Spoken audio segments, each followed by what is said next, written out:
Okay, so Goodwill, I'm taking a few minutes just to go over specifically, mostly so you understand what it's all about.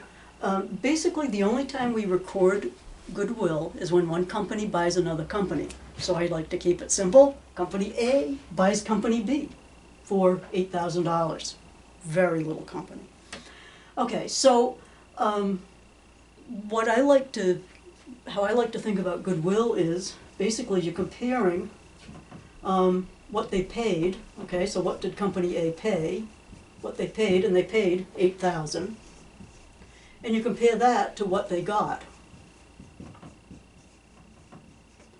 Now, what they got was the assets of this company less the liabilities. I mean, because they buy the assets and the liabilities.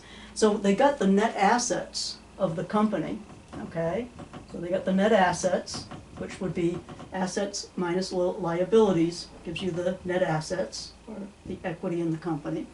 So what they got was $6,000 worth of net assets.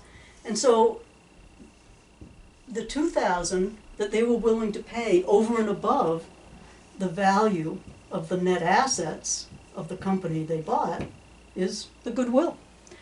Now, just one detail here is that these assets and liabilities would be adjusted to their fair values. So this would be assuming that this is the fair value of the assets and the fair value of the liabilities. When you get into more advanced courses, you'd actually make those adjustments, but yeah. Okay, so it's really what they paid was $8,000, what they got was $6,000 worth of net assets, and so they were willing to pay $2,000 more than the value of what they got, and so that is where we get goodwill on the books. So what does this look like when we do the journal entry?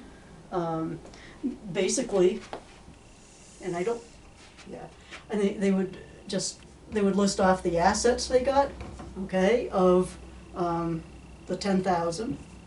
This would be the journal entry. They would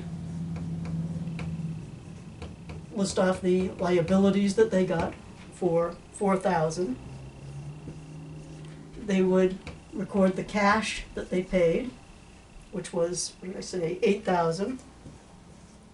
And then they would record goodwill of $2,000. So that's how goodwill comes on the books. Okay, these should be indented a little bit more, but this is not Excel. It's a whiteboard. Okay, so that's basically goodwill. Goodwill is not amortized. It's reviewed annually for impairment. And so if you think about Volkswagen after their little diesel scandal, you bet they might have had to review their goodwill to see if it might have been a little bit impaired. Okay, so that's goodwill, and that takes us through the intangible assets.